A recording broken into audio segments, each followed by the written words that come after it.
Hello, my fellow degenerates. I just got done watching the I Win to Lose video about swapbacks and began practicing them, as you can see from the footage in the background.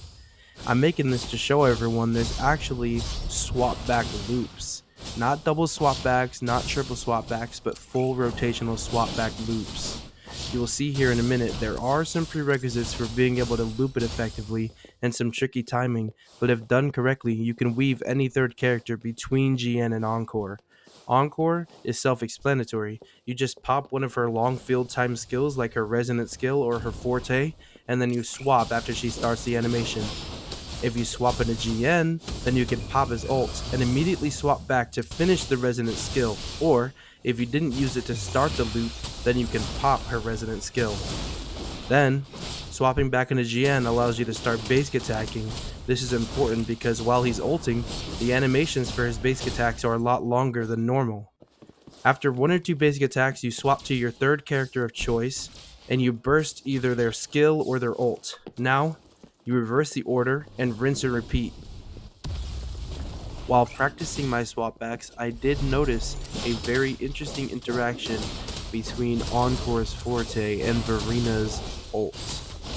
If you pop Encore's Forte after she's used her ult, and then swap to Verina and immediately ult, the vines will be summoned by all the targets who are hit from the Forte, even though Verina popped her ult after the skill was being used.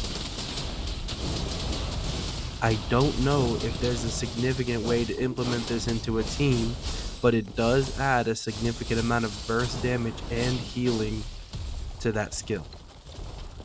See, that was a good example of a swapback loop.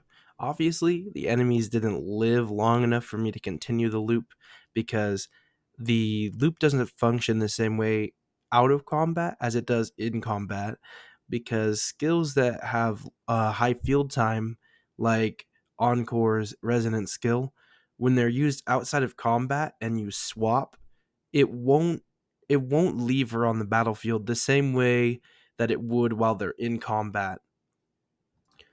Obviously, I would need more energy regen for it to work properly. This is all theoretical, so take it with a grain of salt. I could be wrong about it, but let me know what you guys' thoughts are in the comments, and if there's any new tech you guys have, I would love to hear about it.